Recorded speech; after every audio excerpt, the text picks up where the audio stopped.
All right. I hope everyone's seeing that. Good morning, campers. Yeah. Oh, speaking of campers, this is I don't know, somewhat topical, I guess, because it's something that I just saw this morning. But you know how you can Airbnb somebody's house or room and that kind of thing? Yeah. I found a company. I saw one of their posts on Instagram. If you own land, you can rent out your land as a campsite for people traveling. Really? Yeah, Whoa. that's crazy, right? I wonder what the limits are to that. Because, like, what if I own a plot of land, like, in just like a residential neighborhood? I mean, you can put up a tent in the backyard, you know? Yeah. I wonder. Yeah, maybe it's just for like one guest at a time. You probably can do like 20 people. Yeah, probably not. Yeah. But it's pretty smart. Yeah, that's wow. I didn't even know how to. Wow. Yeah. It'd be cool to just see people, but it would get out of hand real fast.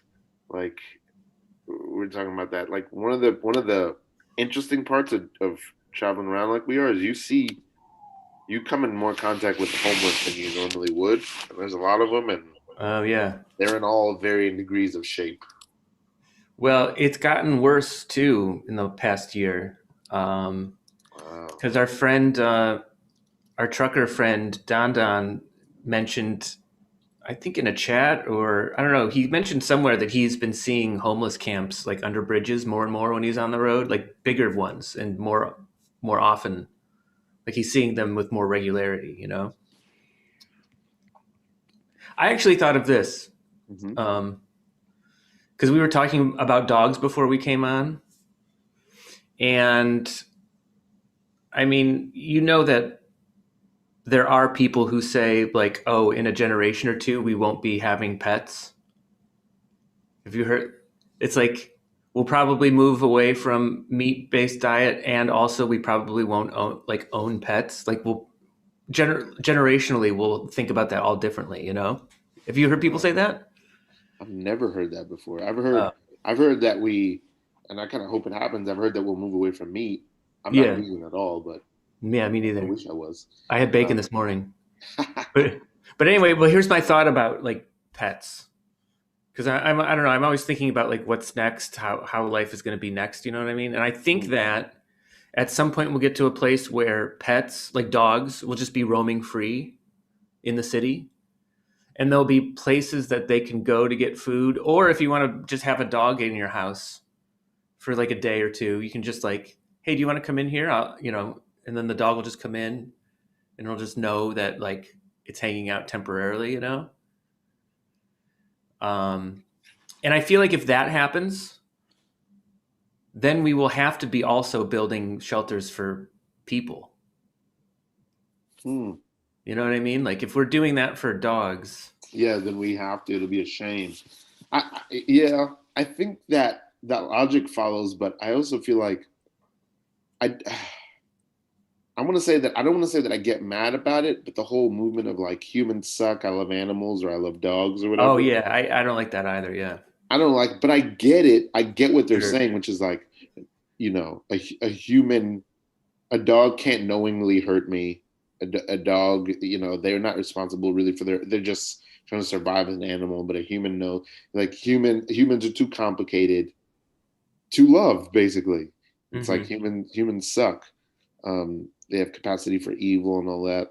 I get that, but it's just like also you're not that good at loving if you can only love something that is innocent. Yeah, right. I agree. Yeah. Like it's not a virtue. I might have talked about this before, but this now we're going a completely different place. But this reminds me of because I feel like I've seen this being in the South. I'm in Austin right now. Yeah. Um, uh, I had a friend in New York once tell me, I think it was like around the election, maybe about 2 years ago, like when the campaigning was going on, and uh, she said to me uh, that somebody had done a study with conservatives and liberals, Yeah. where they showed them like a stream of footage that was like very just people being beheaded, children in cages, like all kinds of stuff. There's a dog in here right now. My sister's dog. Oh, okay. Um, uh, this kind of stuff was shown, and to these groups of people, progressives and conservatives. Go.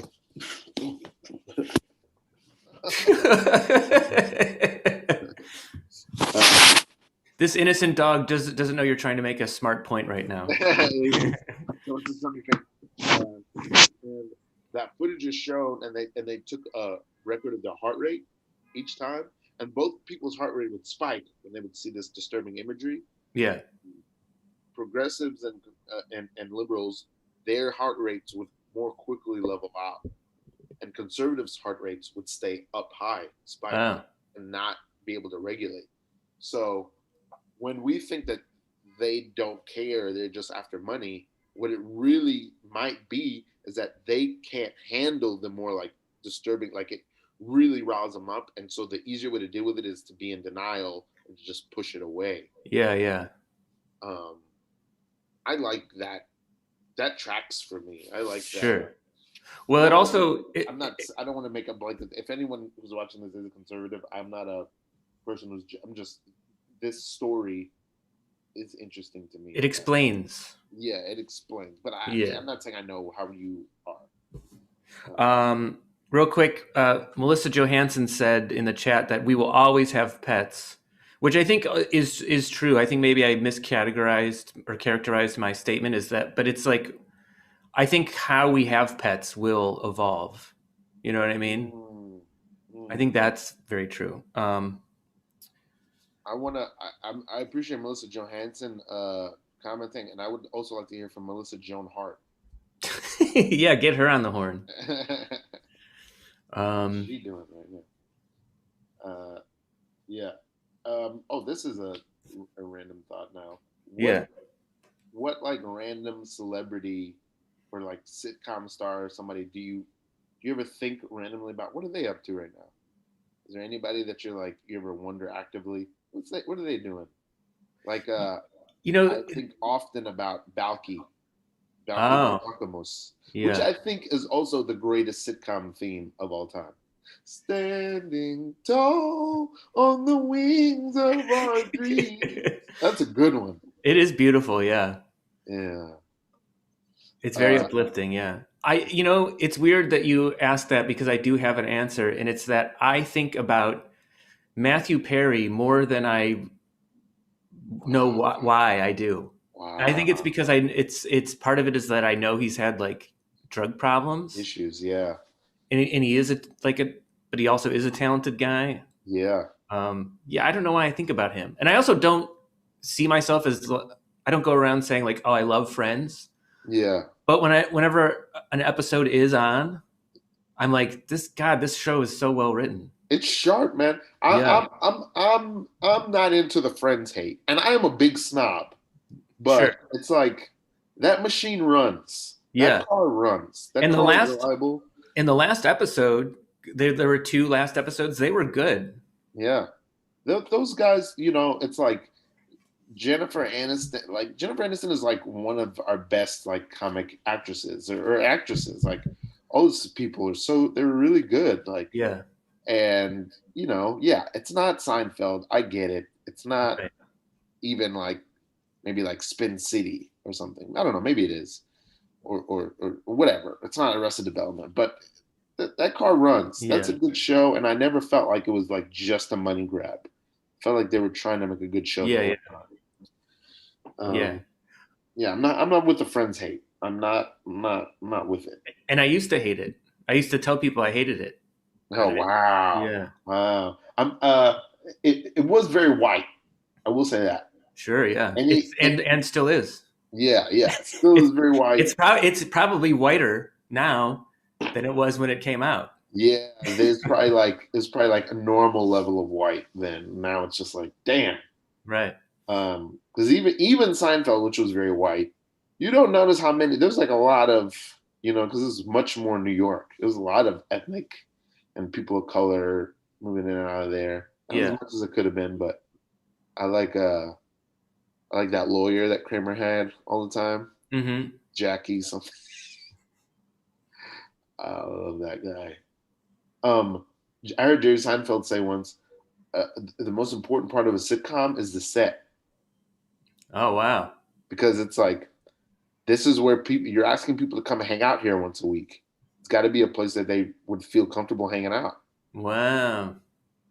So if the set actually doesn't work, you know screwed up. That's good advice. Yeah. Yeah. Real quick before our first guest comes on, I got a free T-shirt in the mail from 410 Smoke Shop. Woo! I'll give Shout them out 410 Smoke Shop. they're in let's see, where are they? Pasadena, Maryland. I'll go there someday. You know, Where?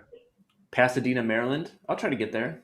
Pasadena, man. That's not that far, No, man. definitely trainable. Maryland, man. I remember one of the first times I ever went to Maryland. I just remember thinking, how is the sky so blue? Oh, weird.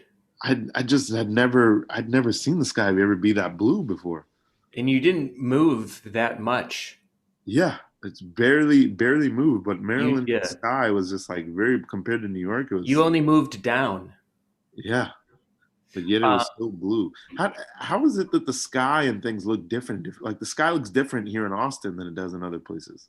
I don't know, but when Lex was living in North Carolina with Jason for a while, I went down there to visit those guys, and Lex was like, the clouds look different here. And he was like, I think it's because there's less tall buildings. He was like, I can't tell if the clouds are closer to the ground or if they just if it's an optical illusion. Or maybe he said the clouds Yeah, look higher up in the sky. I forget what he said, but he was like, the yeah, clouds yeah. look I totally get that. Yeah, certain places makes I don't know, maybe because it's more open, or I different. don't Right. know. It's hard to know. I remember thinking that when I was on a road trip. I think I was like somewhere in the middle of Texas where it was all flat, and you really, you pulled your car off the highway and you just saw 360 degrees of sky. That'd be a great. It's also a great name for a band, Yeah. Oh, our first guest. or a DJ.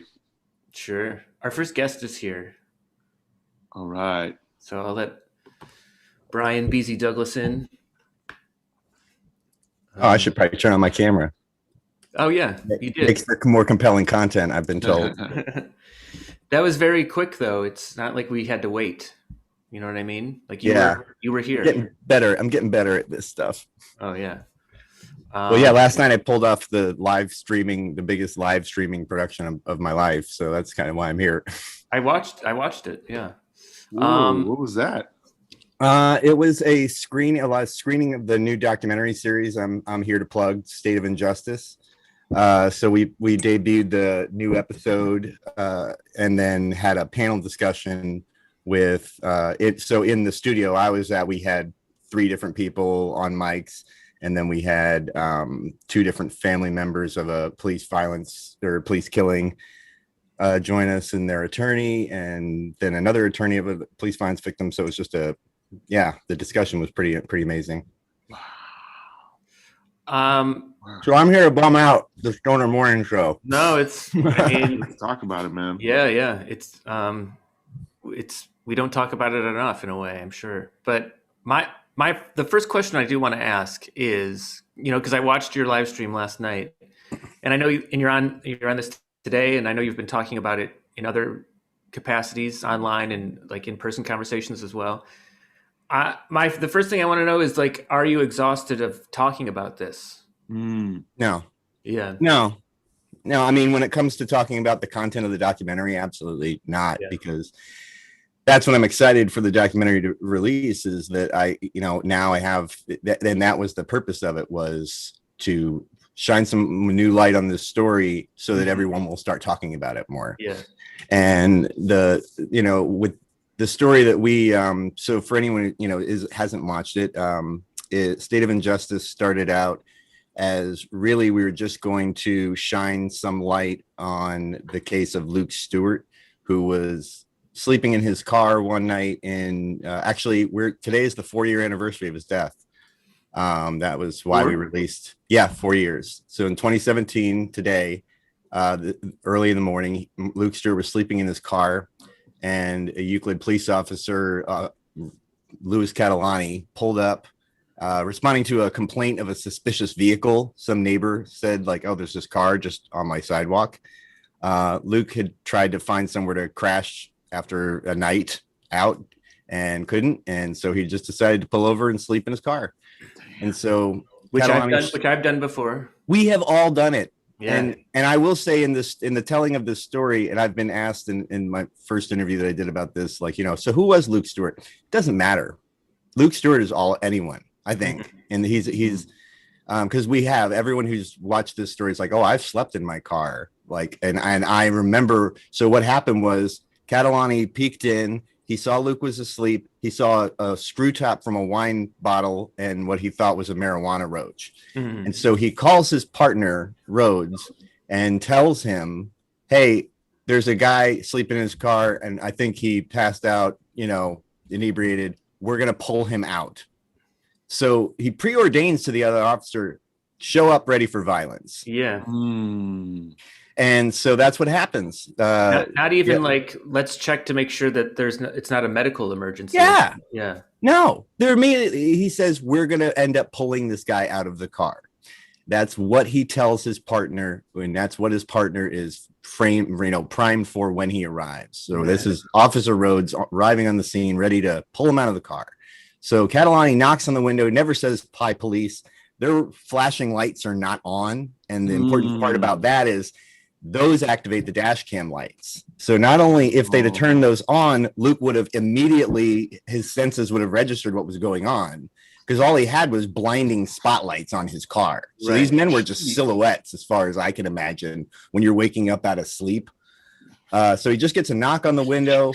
Luke wakes up, just sees a silhouetted man, and he starts the car and gets ready to just drive off. And that's when the police officers just jump in and start dragging him, just start pulling him by the neck. The other officer Rhodes jumps in the passenger seat, just pushing him.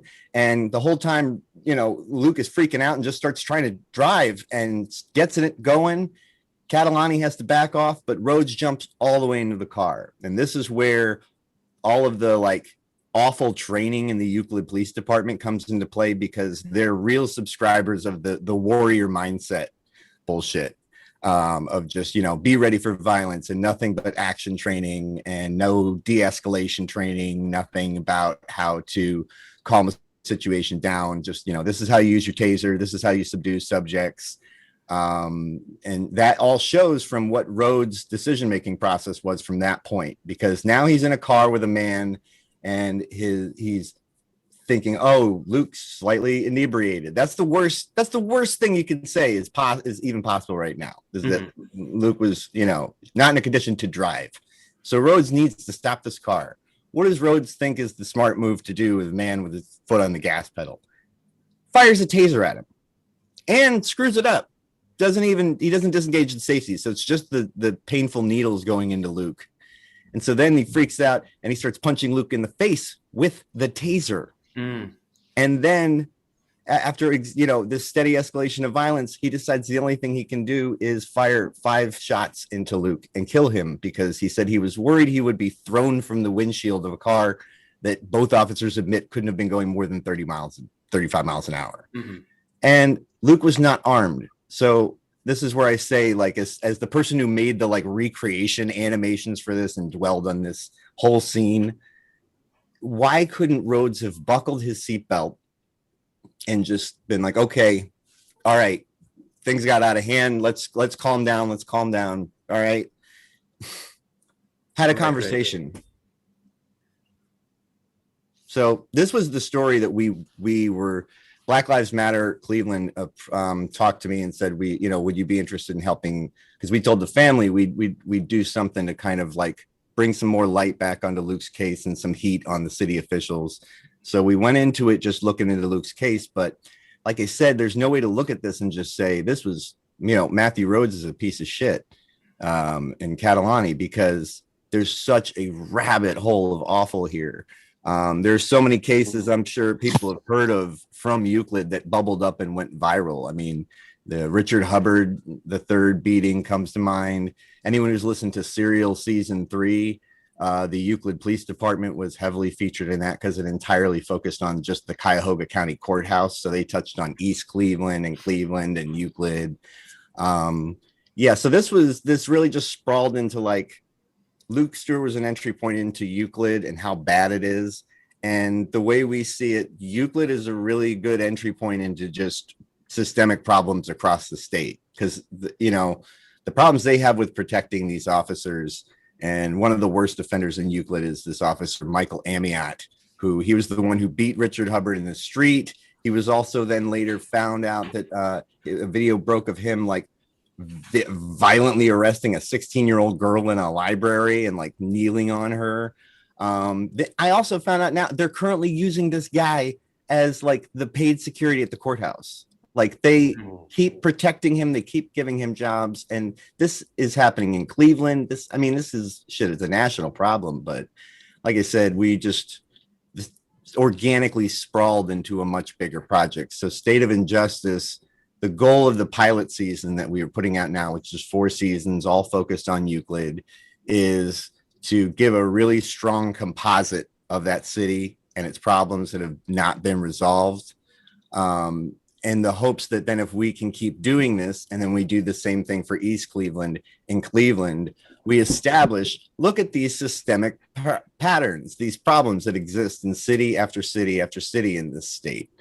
And finding the ways that they relate back to, like I said, one big thing will be training. That's a problem across the state. What is it that what do you have, like a picture of the culture that is created that makes the police department so much about trying to protect these guys? Like, what is it they're trying to protect, in your estimation? Well, I mean, there's just a base level of in-group, out-group protecting their people to some extent. But I mean, Euclid has a rife history, like much of Ohio, with white flight, and Euclid was definitely indicative of a lot of problems with that, and Ohio, that's something that's really getting brought up now a lot in Cleveland, is like the legacy of all the redlining and all the subtle northern racism that, it's like the South always gets their shit for all the obvious, stuff of where their legacy of the Civil War and things like that. But my God, the northern racism is so much more subtle and insidious. So yeah, I mean, Euclid's problems kind of stem from the fact that like they're now a majority Black population. And it is a place where a lot of middle class and affluent Blacks move to, like with a person we interviewed in our second piece, Dr. Richard Montgomery, who he's in the pre-show like taping. I just have him talking about why he moved to Euclid. And he's like, I wanted to move somewhere where there were a lot of African Americans and this and that. And I'd always heard problems about Euclid, like you heard here in a lot of places in Ohio, don't go out at night and this and that. But I was here, it was getting better. And so, yeah, I don't know. I've kind of sprawled off the topic here, but Euclid, like I said, Euclid is very indicative of a lot of cities in Ohio. And that's why I think as we go into this, we start thinking this is something that could be, every city could benefit from. A lot of cities could benefit from when it comes to police abuse. I feel as though, I know, like probably about half and half. I spent most of my life in the North, but I spent a good amount of time in the South. And yeah, in the South, it is like more blatant and more strange. But up in the North, like, when I've been passed over for certain positions and stuff, I do remember thinking, man, this racism is insidious. Yeah, it's sly. And I've heard that what you just said too. It's just some people are like, what, I'll at least appreciate it about the South. It's like, I know where I stand. If you're just gonna be like a racist piece of shit. But yeah, it's wild. It's so I'm trying to like wrap my mind around how it is for me to navigate it, like because I don't know, it's never been blatant to me in any way. It's always been like this murky in my life, and I think maybe in a particular part of culture, or I probably present a certain way, but like in my life, racism is like I mostly don't notice it, but then sometimes you ever think somebody's in the room behind you, like you see a shadow and you look and nobody's there. Like that's what it is for me. I'm always like, oh, shit, Yeah. you know. But I'm right now, traveling through the country in a van, and so I'm just thinking about something like this could easily happen to me. Absolutely. Well, I for me, like I realized, I think a big thing landed on me in the last year or so. The more that Black Lives Matter as a movement has swelled, and the closer I've gotten to it, is understanding that it was never enough for me to just be like, I'm not racist. There's so much correction I feel that is appropriate to be doing, for the fact that I'm able to coast through my life not thinking about racism at all. Like, to the fact that I don't live in it. I don't live in this stress that Black people do. And I've really internalized that more as I've studied these cases and thought about that, and thought about like the fears that any Black person in Euclid would have instilled in them. Like, oh, I'm so tired. I just want to crash in my car, but I don't want to die. Yeah. And I was actually telling my wife, I don't know if this is entirely analogous, but the constant buzz of stress that we all live under in COVID now, just like, oh, I want to go do this thing. I got to put on a mask, and I show up and, oh, there's people not wearing masks, and I'm not cool with that. And this uncomfort that now we're all kind of living in. I said, I wonder if this is finally like white people getting a tinge of what it is to just walk around with a buzz of stress all the time as a Black person in certain scenarios. Yeah, that's really interesting, because there's some people I know that I imagine do feel that buzz constantly. That buzz shows up for me only, what's the word I'm looking for? Not inconsistently, not periodically. What's the word I'm looking for? Sporadically. Sporadically. It shows up sporadically. It does show up, but it's not very constant for me. Although as I'm moving through the South right now, and my experience is definitely different than it would be if I was white. Just the things I have to consider. There are thoughts that pass through my head that for certain would never pass through a white person's head. And that's as far as it's gone so far, but you never know when the day is going to come where it's not just going to be a thought. Yeah. Or the thought never comes, just things are happening. Or that I've never once had to think about when I didn't get a job. It never once was like, oh, I wonder if, they have a problem with white people. And yep. Whether you sometimes might have that, I will never have that unless, I was interviewing with a more like, super Black national consciousness, and they're like, no, we want to see if we can find, a more diverse hire. Right. Well, that's the other thing. Like recently I've gotten some jobs, and I've got to think, I make my peace with it, but I think, oh, it's probably because I'm Black that I got this job. Right now it's in vogue to hire me, what I mean? And I take that as like, yeah, we've been put behind it enough. Like, yes.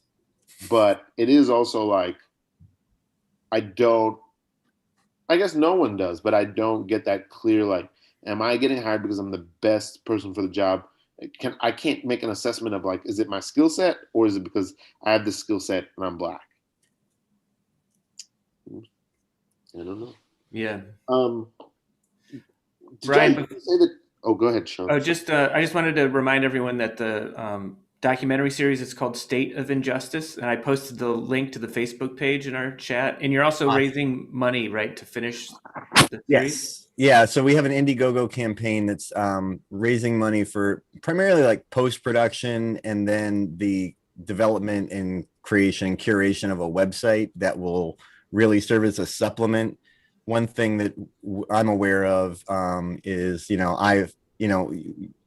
since I first came on and talked with you about when I jumped on to become a journalist, my bias is on my sleeve. I'm a movement journalist. I'm aligned with social, economic, racial justice as far as like wanting to see those movements succeed. I'm not really as impartial as some others might be.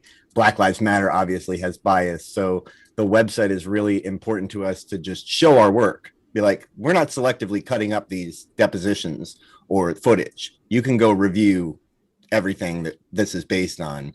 So we're that's going to be the website portion of the project, and that will go live after the Indiegogo campaign is done. So right now, if you go to stateofinjustice.com, you can read all about the project, the history of it, where it's going to go from here.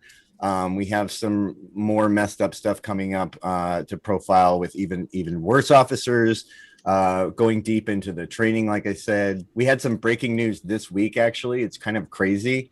There was an officer we wanted to showcase in the third episode, Don Ivory, call him out because he was fired for, over domestic abuse charges that were filed against him. And so they fired him and he got his job back through arbitration. Bad. So that was just in our thing already. And then when I was digging, I was scraping through their whole YouTube channel that the Euclid Police have. And I found they have a series called Books with Badges where they have cops reading bedtime stories to the camera. They thought it was great to have Don Ivory do this. This is after the whole domestic violence thing. And so we had that. So 2 weeks ago, it breaks. Don Ivory was charged with multiple counts, including sexual assault of a minor. Jesus Christ. And they did delete Don Ivory's YouTube video a day or so after that, but we have it saved. We have a copy, and that'll be in part 3. So yeah, go to stateofinjustice.com if you sign up. If you can support us in any amount, that's great. But all the episodes will be available for free as they're released. But if we have a successful campaign, that'll help us finish up the second 2 episodes a lot faster. Right. Gosh, that's certainly a video I'd give a dislike. It's mind-blowing to think about trying to put yourself in the mind space of a police officer who is doing their job and is like there to protect and serve and everything, but then sees who you're around and feeling like you have to protect that. Yeah. And then not even just sort of like, it's a slippery slope of like, all right, well, we'll give my buddy a pass for getting arrested for domestic abuse. But then you find out that he also was doing worse things. Like, I don't know. It's just so insane. Well, that's the problem is like there are so many bad cops on the Euclid Police Force that it's hard to come to the conclusion, like, how are they not all bad? Right. Or what's going on where the other cops aren't like disgusted with the behavior of these officers. At the very least, Don Ivory, Michael Amiot, the fact that they keep retaining him, or even if it's just maybe the officers there don't want him and it's just the belligerence of the union that's like, we won't ever let anyone get fired. Yeah. You know, they were sticking up for Timothy Loman, Tamir Rice's killer. That was my most recent story before all this. I broke that they'd snuck him onto a semi-professional football team that was only supposed to be for full-time first responders. Mm-hmm. Timothy Loman was fired. He after the Tamir Rice, he was not a full-time officer, but there were all these powerful police union people here in Cleveland that were like, we like Timmy. We want to get Timmy on the team and get him back in his job. And yeah. I know you're still in the midst of this documentary series project, but are you already noticing maybe a shift in attitudes locally? It might be hard to even judge, you know what I mean? But as far as, I mean, I don't think we've, I'm wearing so many hats on this thing as, I'm the investigator, producer, motion graphics, and then the scrappy PR guy, just doing whatever I can. So I don't know if we've gotten it out to enough yet that they've all seen it. I can tell you that the Stewart family is very happy with what we've done. And that's probably like, whether we succeed in our crowdfunding goal, whether this gets to be a longer term project, they're happy with what we did, and they're glad that we did it so that they have this, that was the ultimate, what we set out to do with this whole thing. It's like, let's just tell Luke's story and remind people of how bad it was. Yeah. Well, man, thanks for coming on, and definitely thanks for doing the work you're doing and making us more aware of it. And if you're watching, if you aren't in a position to donate, but definitely share the link with friends, stateofinjustice.com. And you can follow us on Twitter. We're at State Injustice.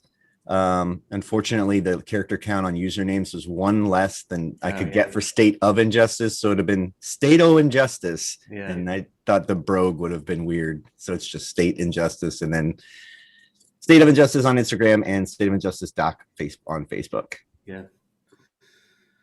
Well, and keep us updated, obviously, and we'll have you back on. Thanks, Sean. I really appreciate it. I love you guys' show. Yeah, thank you. And thank you. All right. You do. You'll be on to talk about music too at some point. I got to get back to music so that I can come on and talk about music. Right. All right. It's great seeing you as always, man. All right. Take care, guys. Later. Bye, Ralph. Bye, Sean. Yeah. Ralph, our next guest is very close. We have she does a podcast about witchcraft and other things. Holy moly. Yeah. I want to know what. I have so many questions to ask. What is the? I wish Jason and Lex were here, because last week we were on some conversation about energy fields in the body and all this. Do you remember that? Oh yeah. The Lex kept calling it Reishi, and I wasn't sure if that was correct or incorrect pronunciation. It might be like tomato. It might be both acceptable. I don't know. We'll find. Yeah, be interesting to find somebody who does some Reiki. Yeah. But this would be a great continuation of that. I wonder if witches deal in chakras and body energies, and I don't know. I'm very interested, and I want to ask inquisitive questions, because I want to be honest, my natural inclination is to be very sort of satirical about this. Yeah. I want to try to actually earnestly see what's. I'm sure she's aware of it. Let's see if she's ready. Reverend Mela. Hey. Hi. Hey. Thanks for coming on. It's great to see you. Thanks for having me. Yeah. And I'll get Ralph up to speed. I was on Mela's podcast like 2 weeks ago, or she's releasing it in April. But so that's how we all met. But how's South Carolina? That's where you are, right? Mm-hmm. It's beautiful, warm and beautiful. Yeah. Your backdrop is incredible. It's my altar. Yeah. Thank you. It's all my curiosities and crystals and little altars and things. Yeah. Wow. Yeah, look at that candle holder. It's got its own. I feel like it's gonna come alive and sing. Well, how long have you been doing your podcast, and then how long have you been practicing what you've been doing prior to the podcasting section? I started my podcast like many people during the pandemic last year. Yeah. Wow. So I'm a 2020 podcaster. Never thought I'd ever have a podcast, but it was something that I just wanted to do because I love teaching, and I teach all the time. And with the pandemic, I wasn't able to go and have my workshops and things. So I thought, okay, this would be a good medium for that. As far as my spiritual path, I've really been on a pagan path for a little over 20 years. I'm 49, so less than half of my life. But I've only been outwardly saying to the public that I am a witch for a few years now, maybe 3-4 years, because witch is a scary word. And I may have been one for probably all my life, but I wasn't calling myself that in public. Yeah. Did you have like other more safe or more acceptable words that you were using, or were you just avoiding the topic altogether? To me, pagan was much safer. And not all pagans are witches, and not all witches are pagans, but I was pagan as far as my spiritual path. So I just called it that. I would do healer work. I mean, a herbalist, all those words kind of encompass what's in witchcraft. You said that you prior to this past year you were doing a lot of workshops. Did you find that you were sometimes doing workshops for religious groups? Like, did you find any like religious groups that were like, oh, we're interested in learning about this too? Yeah, sometimes. In fact, maybe 2 years ago, I was asked to speak to a Presbyterian church about paganism and witchcraft. Yeah, they didn't really appreciate when I told them that prayer was a form of spell casting, because you are trying to connect and change your environment. You're saying words, you're having that connection. That's what a spell is. That's what casting spells are. You're changing your environment. Oh, no. But they were very receptive. Besides for that, I could see. Yeah. Well, maybe it lingered for some of them and they got it sort of after the fact. You know what I mean? Yeah, maybe. Yeah. Maybe there was somebody, even in that moment, who's been like, yeah, hell yeah, I'm casting spells. Yeah. Quietly, like. I mean, we cast spells even when we speak. We cast curses when we speak as well.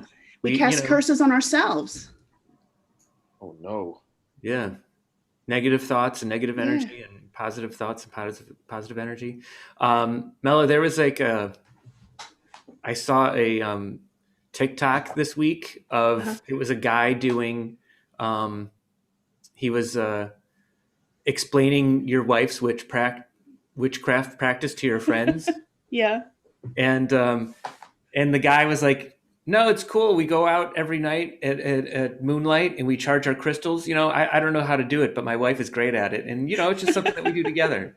So it was a lot of examples of like that. Yeah, that's awesome. Is you're married? That's right. Yes. Is your husband very receptive, or is he sort of like kind of, well, that's your thing and I do my thing? It's very much that's your thing, I do my thing. Yeah. He is way more supportive. I would say he's very supportive. He helps me with my podcast. He's very supportive. He wasn't always supportive. In fact, at one point we were getting a divorce. Oh, wow. So yeah, we were legally separated. I wasn't living in the house with him, and his church had told him that I was, cavorting with demons and things like that, and that it wasn't good for me to be around my children, or someone in the church had told him that. And so we were actually going to be divorced over basically spiritual practice. Mm-hmm. But miraculously, I did a lot of healing. I learned to love myself. That was a major thing that changed every part of my life. I went to therapy to get that. It wasn't anything existential. I mean, I guess it was, but I went to therapy to do that. And we got back together, and just over the years, he has seen how at peace I am. I'm on my path. I'm helping other people. I'm just so much more healthy than I was so many years ago. We'll be married 25 years this year. Oh, wow. So, congrats. Yeah. So he's very supportive. I'm always like trying to think about why we're so mean to each other. You know what I mean? That's a good question. And I mean, part of it, I think it might be like, I think it's something about the American brain. We're so extreme in how we think. I wonder if have you had friends hearing that you practice witchcraft, but also knowing that you've gone to therapy? Are they surprised that a witch would go to therapy? Because I feel like maybe people hear witchcraft and they're like, they go to extreme places. And that's why we don't understand that it can gel with everything else in a way. You know what I mean? Yeah. I actually have a lot of really great people around me, and being in the wellness business for my own personal business that I do, that leaks into my practice, my spiritual practice. Mm-hmm. And it does with the people that I'm around as well. I've never had anyone look down on me in the pagan community or witch community personally. Yeah. They may and just never said anything, but the people that I know, they encourage people that. And even when I mentor other pagan ministers, because I'm ordained and I have helped one other person get to the point of ordination, and I've trained a lot of people, I teach them, you have to respect other people. When someone comes to you and they have issues, magic is not the cure for everything, and you have to get therapy sometimes. You have to go to a doctor or get help in some way, because you can't just cast a spell for everything. You have to take action too. I feel like that answer would disappoint me. I'd be like, no, just do the magic. That's what people think. Yeah, is there a spell to, make my husband who's cheating on me come back to me? Well, there's deeper issues. Yeah. Think about the deeper issues first. Right. Yeah, there's spells for everything, but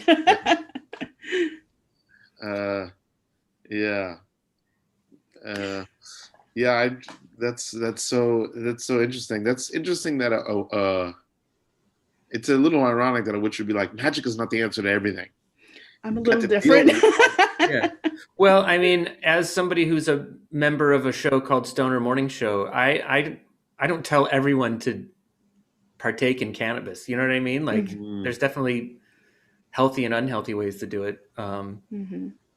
Ralph doesn't even partake, period. But he's, I'm too hopped up on magic. Yeah. Me too. Yeah. What is it pronounced Reiki or what was the Reiki?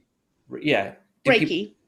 Do people ever say Reishi? That's wrong. I've never heard Reishi. Okay. Myself. Right. I've only ever heard Reiki. Okay. We wanted to. Yeah, we had a conversation about it last week, and somebody was saying it incorrectly, which is fine. Yeah. What is that? What is Reiki's relationship to witchcraft? Is there one? There really is no relationship, although I do know a lot of witches who have learned how to use Reiki. Reiki is a healing energy, and it's a very specific way of using Reiki energy to heal other people. There is Holy Reiki, and that's very popular in the Christian church. Reiki is just a way of healing people. So yeah, if you're going to say witches are healers, then sure. I don't think probably 80% of Reiki practitioners would appreciate being called a witch, but it's the same with prayer. When you are manipulating the universe, that in effect is changing things, and that is witchcraft. But some witches have Reiki energy that they have learned. I'm not a Reiki master myself, but I have taken a few of the classes. But yeah. If mime. What's Pardon? that, Ralph? That's how I feel about mime. Mime? I'm not a master, but I've taken a few classes. Yeah. I can not talk. I know that. Yeah. I do Reiki on my animals. Oh wow. What's and it's helped. I believe it. What's because we were talking about energy last week as well, and a little bit prior before you coming on. What, for people at home watching, what are some things that they could do if they feel like they need to realign their energy? Are there any like self things that you could do, or Ralph and I can do either? Yes.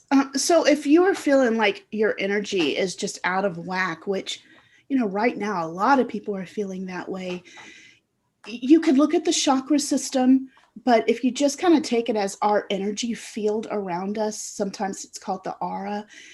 When we're walking around, people don't really realize that our aura around us actually can go out to 5 or 6 feet on either side. So when you're walking out among other people who are having all their emotions, all their issues, and you are wide open, like 12 feet open, how many people are you going to hit with that energy field? In New York, quite a bit. Yeah, walking around. Yeah. Yeah. So if we just kind of remember that, and when we go into a place where we're going to feel drained, because there are toxic people, and there are people that don't mean to be toxic, but they are just in such a low place, like so many people in the world today, that it just kind of gets on us. I call it emotional debris, toxic debris. And so if you're 12 feet wide or more, and you're just walking around, you're getting so dirty with all the negative energy in the world. So pull it in. Just visualize that aura coming in. It's yours. So if you tell it to come in close, should it not come in close? That's what I do. I'm an empath, so it's extremely important for me because I pick up people's emotions and energy very, very easily. So when I go out in the world, Yeah. or when I even have people over, I pull that energy field in nice and tight. Does that work over Zoom too? Are you getting anything from us or no? Well, I'm very good at reading body language and things like that. I would say that yes, you can protect yourself from energy on Zoom, but let's see what I'm seeing.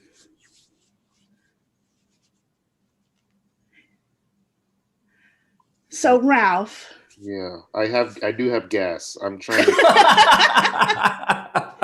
See, it's really easy for me to look at your energy field because you have a white background.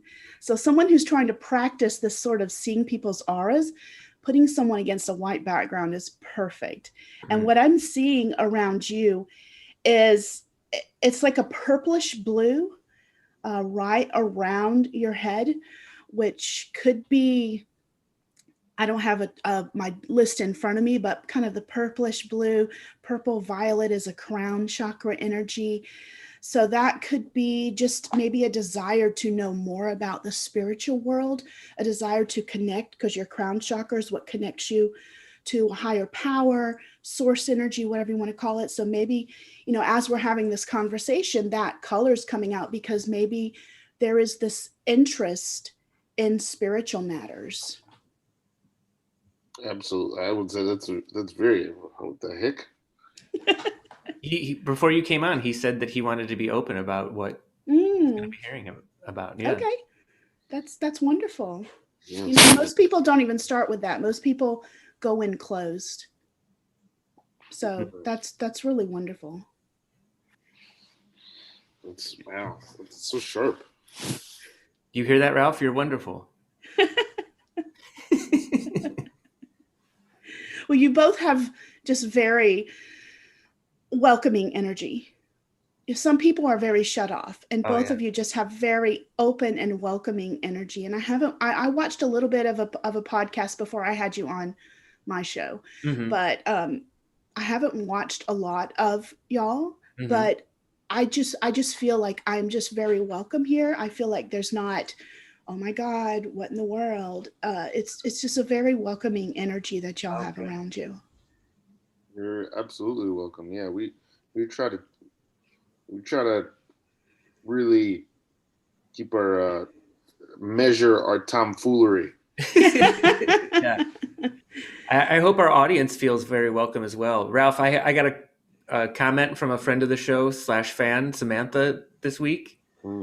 She was just like, if ever the show, she watches regularly, and she says, if ever the show gets weird, I just walk away and come back. Which is good. Yeah. A little reset. That's good for all kinds of things going on in life, isn't it? Mela, I got a question from somebody who wanted to remain anonymously. They sent me a message. They just want to know, how can they be less angry about the past? Do you have any advice for that? I do have some advice about that because I've had to let go of a lot of anger about my past as well. One of the best things that helped me was actually journaling about things and really digging deep. And sometimes it's termed shadow work. Shadow work is one of the best things that you can do to get rid of that anger, shame, guilt of the past, because we all carry it to some degree. And we're taught by society and culture to stuff it down, shove it away. Don't show that. Don't talk about that. So a journal is one of the key things that you can do. And you can even burn it at the end, but write everything that happened, write as filthy as you want and just curse and even scream, go out in the woods and scream and write it and tear it up. But what you're doing is you are pulling it out of that shadow. Not everything in the shadow is bad. Some of it's just things that we were trained, but specifically if it's anger that you're holding on to, write out everything. No one will ever read it, and just be as nasty as you need to be to pull that out of your body, out of your emotions, and out of your energy onto this piece of paper. And then have a little ceremony and burn that sucker and just let it go. And you may have to do it several times, but it sounds so simple, but that really is a really great way of pulling it out. Or if you live if you live in an apartment and you can't really set fire to something safely, just flush it down the toilet, right? Yeah, or tear it up into tiny pieces, shred it. Yeah. Whatever you need to do. It's Go to the ocean and toss it in, I guess. Oh, wow. What a ceremony. Yeah. It's so funny because I think that's great advice. And you've also given me an idea for a new album. I'll just write as filthy as I want, all the things that I want to spill out, my emotions. But then right before I go to burn it, I'll just instead release it on YouTube. There you go. That's a release. You just said the word release in there. You were releasing it out. Let it out. Ralph, you know what I want to do? Let me know if you would enjoy receiving this kind of an invite to a party. But, you know, as things open up more, I'm going to invite people to a gathering. And I'm going to tell people, you are somebody who has wronged me and I've been angry about it. And I'm going to give you a letter of all the nasty things that I wanted to say, but I want you to burn it instead of reading it. Interesting. Would that be fun? It depends on the person. That's so interesting. But it does sound like at the end it would be such an evening of healing. Yeah, if people were willing to do that, I'd like to be there just to kind of stand in the corner and watch. Right. It's weird. It's weird. It's a weird moment. Wow, that's really actually revolutionary, Sean. I mean, yeah, it's not surprising that you come up with a revolutionary idea, but there's something about that because there's such a culture of like, but I've forgiven you, as if like we've like co-opted forgiveness as if like I have the power. Mm-hmm. I say that you were wrong, as opposed to like, I feel you wronged me, but I don't even want you to know what you did. I just want you to see that you were forgiven. Oh yeah.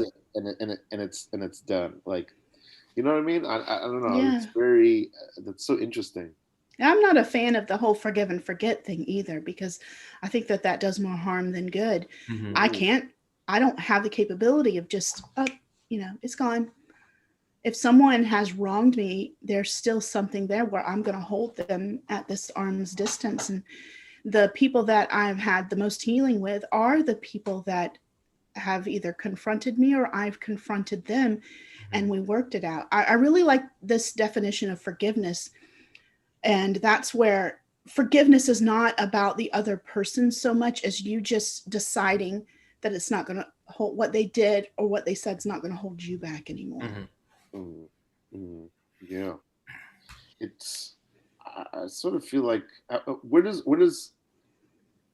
is that a concept or an idea that figures somehow into witchcraft? Is that dealt with? Yeah. So in paganism and witchcraft together, witchcraft to me is like, it's like a craft that you add on to whatever spiritual path you're on. So with paganism, there is a concept called sovereignty. And I don't know if I'm allowed to cuss on here, but it's where you take responsibility for your own shit is basically what it's about. Your personal sovereignty is not blaming other people for anything that has happened in your life and taking responsibility for the things that you are responsible for, instead of saying, well, my boss did this, or this person cut me off in traffic, or this person said something to me to make me angry. You chose to be angry. You chose to do whatever action. So sovereignty is taking responsibility for your actions and your reactions. Now, there's plenty of stuff in the world we're not in control of, but we are in control of those two things. And so I think that kind of, in paganism, especially, sovereignty is so huge. And that kind of speaks on that topic as well, of just being responsible for how we act and react. And, you hear people say, well, it's Mercury retrograde, so that's why this. And sure, energy does do things, but maybe it's user error why technology isn't working too. Take responsibility for your shit. Yeah. Yeah. I was coaching a little league team, and I used to blame them for all their losses. Like, it's your fault you lost. You guys are the losers. And I decided to take responsibility as a coach, and we still lose, but we go to CC's Pizza now afterwards. What a great healing moment for you, man. Maybe a little bit of blame to both. Yeah. Mela, the person who asked that question about how to let go of the past, and then you suggested writing things down. His response was, "Sounds great on paper." I think he was joking. I think he was trying to be funny. Which I laughed. What kind of services do you provide for people over, like, virtually like this? Do you give readings and stuff? What kind of things? Yep, I do readings. I've done 12-month readings looking ahead. I'm also a certified hypnotherapist, so I do hypnosis for people, anything from helping them stop smoking, helping them with anxiety, to my true love is past life regression hypnosis. I do that online as well. I do full moon ceremonies every single month on the full moon or the day before or after. I've done that for over 2 years now. And with COVID, we took that to Zoom. So that's online as well. And I teach a lot of classes online, different courses. I have courses in basic paganism that are free, as well as courses in learning how to figure out what your spiritual gifts are. Even though I am a witch, I am pagan, I am extremely interfaith. And I have people from all faiths and spiritual paths that come and work with me and do things with me. I'm probably what somebody would call religious. Christian for sure. I don't know if those terms fit me, but if those are the most familiar terms for people, that's good. And I remember my pastor said to me once, somebody asked, I think, about maybe like Hinduism or something, and he said, truth is truth, no matter where it comes from. And I really like that. He's also a former heroin addict from the Bronx, so I don't know. Well, people who have lived have seen the truth close up. So, you know what I mean? Like, he's a good man. Yeah. Good guy. Mela, since becoming sort of deeper into witchcraft, and, now that you call yourself a witch, are there any notable people in history that practice witchcraft that non-witchcraft practitioners maybe don't know about? Has there been like secret witches over the... Witchcraft was something that was very secret. I mean, there are plenty of famous witches like Gerald Gardner, who created the Gardnerian Wicca religion. And there's Laurie Cabot. She's very famous. Have we had any U.S. presidents who were like, oh, they were a witch, but they didn't tell anyone in the moment? I don't know who they are, but I have read some things just about a lot of the different secret societies that people have been in, and that a lot of that is based around occultism and witchcraft. So I think there's way more witches than people know. Even going back to the Egyptians, they were doing witchcraft, really. I mean, they're doing spells. They're embalming the body so that they can go to the next life, and putting all these little magical things in there with them. I mean, witchcraft, when you look at it as a form of magic, all over the world, throughout history. Is the appearance, like right now, everybody's going, that I know, I haven't watched it yet, but everybody I know is going crazy over WandaVision. Is the appearance of witches in popular culture, is that a boon? Is that helpful for what you do, or unhelpful because it's not? I haven't seen WandaVision, but I have seen like Sabrina. And I love Sabrina, but that is not what witchcraft is about, because that's just popularizing a misconception that witches follow Satan. And so for that reason, I don't like that, because that is just simply not true. We don't worship Satan. Most witches don't even believe, or most pagans don't even believe in Satan. They don't even believe that Satan exists. So I think that culture has not only drawn people to witchcraft and paganism just to find out, then they find out things that were not true, but it has created so much fear and hatred just about the word witch and people in general. I had to follow a punk band called Satan once in a talent show, and I bombed. Hard act to follow. So I get it. I get in that one. Yeah. I have another comment from somebody who says that this is kind of unrelated to witchcraft, but Jimmy Carter said the CIA used psychics, and he said it to dodge a question about UFOs at an Emory Hall meeting. Oh my gosh! What a pivot! Psychics are used in the military. I was watching this one program about this basically psychic training program that they used to actually pinpoint locations where they would bomb and where they would have go in and find people who'd been kidnapped and those type of things. There's an actual organization within the military where they don't see it as a metaphysical thing. They actually train them to do remote viewing, which is where you're looking at something that's not even there. You're looking at through really metaphysics, even though they don't call it. And then I know police used psychics to find lost children and bodies and things like that. Yeah. This is kind of off topic somewhat, but you know the magician David Blaine? Mm-hmm. So whenever I watch one of his like Netflix specials, I think to myself, all right, David Blaine, what would blow my mind is if you knocked on my door right now while I was in the middle of watching your show. Has it ever happened? No, but I mean, I'm putting it out there, you know. You ever get a knock right at that moment, but it's just a pizza you forgot you ordered? Not yet either. And I'd want that to happen too. Yeah. David Blaine kind of scares me. Yeah, he's scary. I think he has a theater degree. I saw him. Wow. Yeah. I saw him take a head off of a chicken and then put it back on. Like it was on TV. Like it could have been faked, but yeah, still looked incredible. Wow. I saw him park in front of somebody else's meter and use the rest of their time, which I guess is fair to do. Yeah. When you're David Blaine, you can make that happen. Making little magic.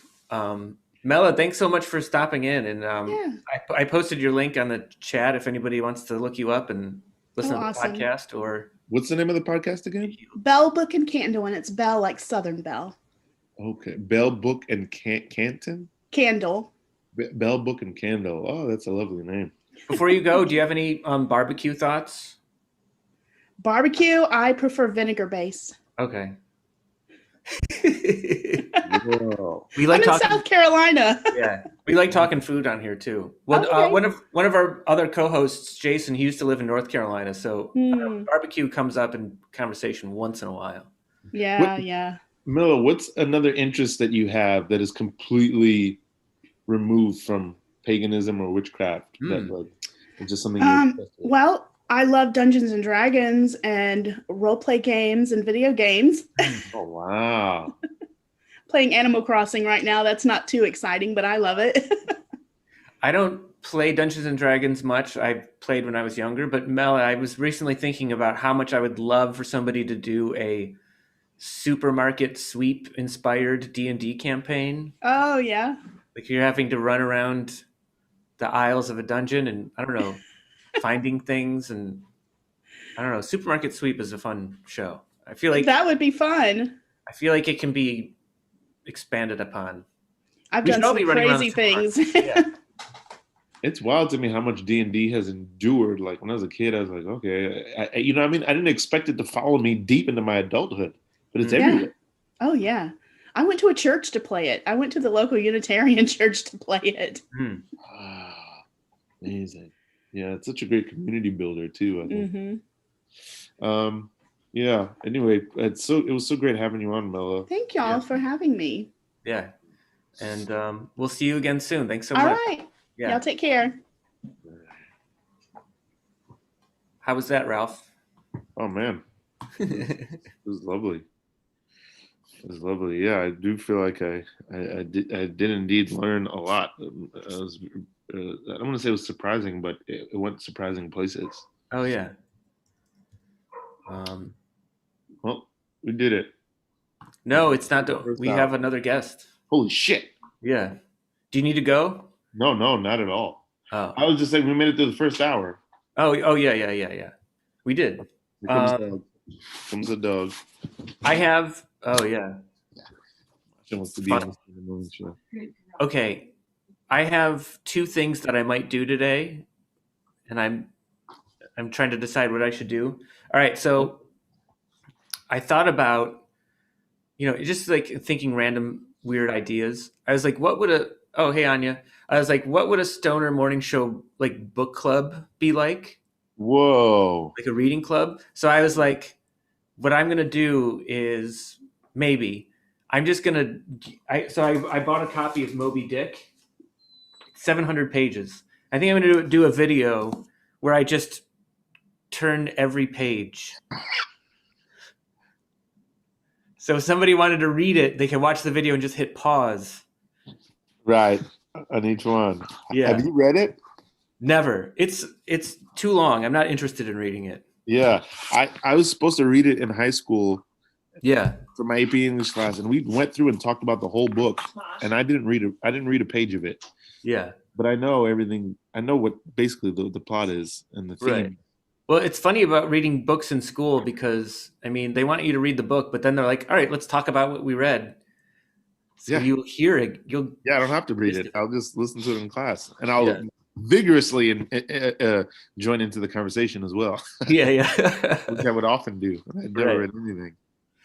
I feel like in those moments, I wouldn't offer things, but if I would get called upon, I would just pick a moment from the book and talk about symbolism, and it's just like, this is what it means. But I would be talking about the symbolism of some other book that I did read of just sort of like, well, it's about, conquering your fears. Yeah. But I would, just because, I don't know. They take it. Yeah, they take it. Anyway, I ever bullshit one time, like pretending that I read something. I would just wait for somebody else to talk, and I would just talk about what I thought about what they said. Oh, yeah. It was interesting. I loved the class. I just didn't want to read any of the books. Have you ever thought about how fun it would be to be like in a class, like go to a day of school as an adult? I think I would tear it up. Cool. I don't know. If I was in, that's a really good question. If I was in one class for one day, I think. What's that? I think that's such a great idea because I have like nightmares about high school. I think a lot of people do actually, like showing up naked to a test or something.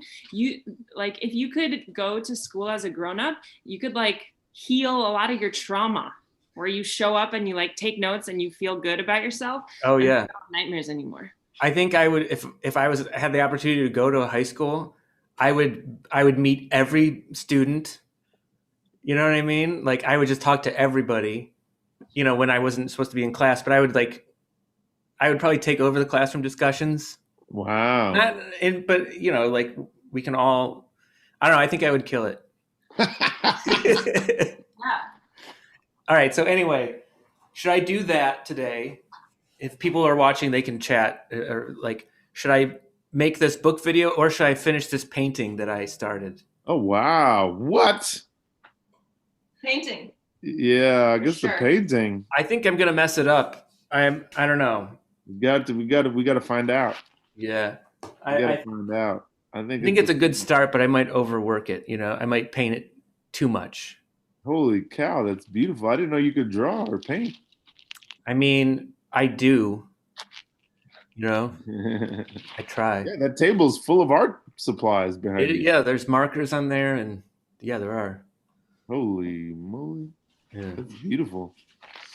I used to draw, and I don't do it anymore. What's something you were super into as a kid that you thought you'd always do that you don't do anymore? Well, I did collect comic books in junior high. Same. Up until freshman year, and then I kind of just gave up. Maybe sophomore year. Dude, I was obsessed with comic books from 7 till about 20. Oh wow! I totally dropped it probably during college. But I went to college for it. I thought I was going to be a comic book artist. And it's gone. Yeah. I wonder what the last comic book I bought was. Like when I was in high school. I wonder what the last one I bought, and then I was just like, I'm done. Yeah. I don't think I ever made a decision. I think it just sort of happened, which is the saddest way. That's the saddest way for it to happen. I'm rereading for my class. I assigned it to my students. I'm rereading Born Standing Up. And it's the Steve Martin memoir. And in it, you should read it, man. It's really cool. I think I have a copy of it. Yeah. That somebody gave me, and I haven't read it yet. Shit, dude. This is my third. No, I have the Kindle copy now. but I had 2 copies of it that I lent out to other comics, and I never got them back. But in the book, he talks about a lot of girlfriends that he had and they just drift apart, and it happens so often. It's so sad to me. I really, God. Yeah, I still. I mean, I can deal with it, but I still can't quite wrap my mind around the idea that somebody's important in your life for maybe years, and then at some point they just aren't anymore. Yeah, I know. I've been thinking about that this year, definitely. Ugh. Yeah. That's like, how could your life have so many sections like that? Yeah. I've even been thinking about it because this was the first year that I've ever done any like online dating. Wow. And it was odd to me how easy it was for people to just like meet up and then not message at all. Like meet up for once and then just like not follow up about it. Then it's over. I wonder if that's a New York thing or if it's like that everywhere. Oh, I don't know. Because New York is that's the one thing I do notice about New York. I think it's probably like this everywhere, but in New York it's extreme where you can have be really involved in someone's life and then never see them again, but you're in the same city. You're in the same exact place. Oh, yeah. You could maybe even be at the same train stops. Yeah. It's just not, that's wild, man. Well, That's impossible. The decision I kind of made was that, like, when I start meeting up with women again, I might up front at the first meeting be like, if I decided this isn't any of interest in me, I will let you know. Wow. I don't know. That's rare. That's awesome. That couldn't be a rare quality, I don't think, in the modern day. Yeah. I just don't like the whole sort of ghost. Yeah. Not a ghost walking around. Like, why are we afraid to say what we're thinking, you know? I ain't afraid of no ghost. Yeah. Also, that should be the new. It's so funny that song exists, and it's a New York thing. That should be the new dating slogan. Ghostbusters. Modern dating, yeah. I'm fine about getting ghosted. I'm not. I don't take offense at it. It's just not what I want to do to other people. I think is what I've decided. I mean, because I get the ghosting thing from a woman's perspective of just sort of like. Why do I have to invite more conversation about why I don't want to see you again? You know what I mean? Like, yeah, dude. I mean, holy shit.